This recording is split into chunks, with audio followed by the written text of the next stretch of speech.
Thank you, Senator Rono. Senator Sullivan. Thank you, Mr. Chairman and Mr. Hegseth. Congratulations on your nomination, and thank you and your family for your service and sacrifice. Thank you, Senator. Now for the most important question you will receive all day. In 1935, before the Congress, the father of the United States Air Force, General Billy Mitchell, was testifying about a certain place in the world.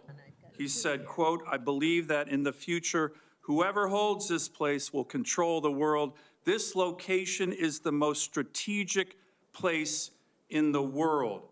What place was Billy Mitchell talking about? And let me give you a hint, it wasn't Greenland. I believe he was talking about the great state of Alaska. He was talking about the great state of Alaska. Great answer. If confirmed, will you commit to come with me to the great state of Alaska and meet our warriors who are on the front lines every day?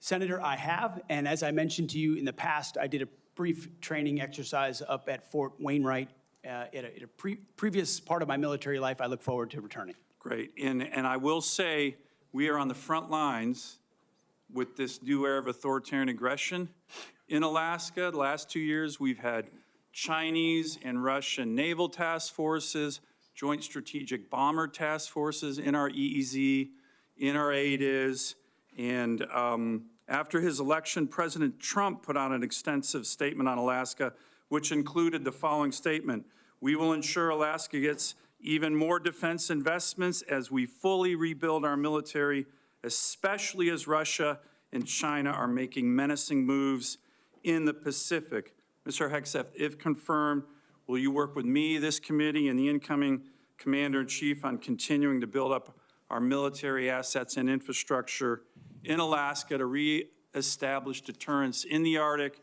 and in the Indo-Pacific?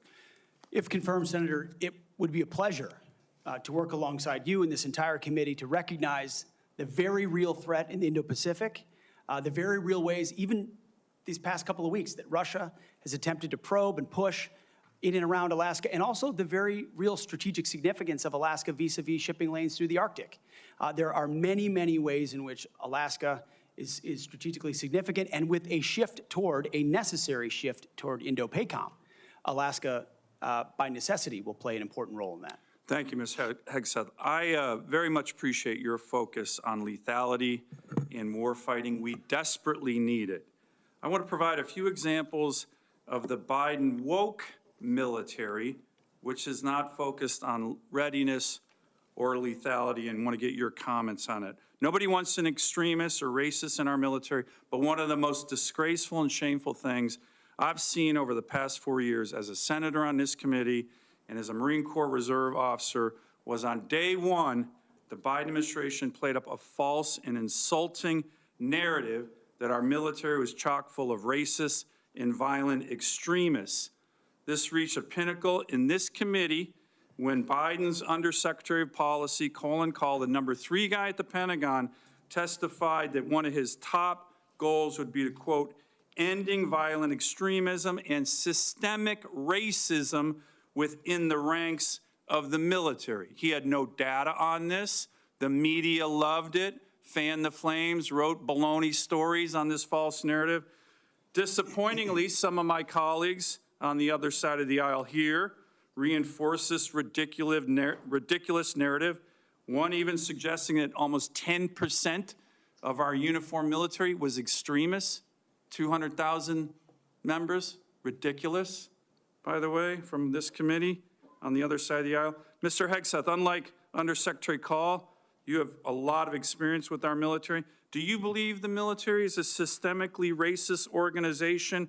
And if confirmed, will you commit to defend, not denigrate, our troops? Senator, I was also offended by those comments because anyone who's been on active duty in the National Guard, man, woman, in units, understand that is fundamentally false. By the way, there's 3 studies, to his credit, Secretary Austin put out one of them, that said exactly what you just said. Fundamentally false. Senator, they knew it. Anyone who'd been in a unit knew it.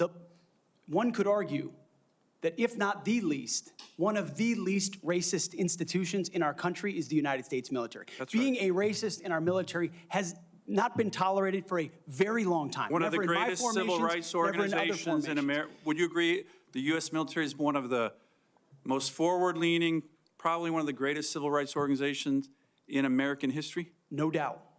No Let me doubt, turn Senator. to another one. Last year at a hearing before this committee, I called on the Biden Secretary of the Navy to resign because he's failing in his ability to build ships. We are being completely outbuilt in terms of ships by the Chinese, and yet this Secretary of the Navy has been focused on climate change, not building ships in lethality. Mr. Hegseth, if your Secretary of the Navy ends up focusing on climate change more than shipbuilding and lethality, will you commit to me to fire him?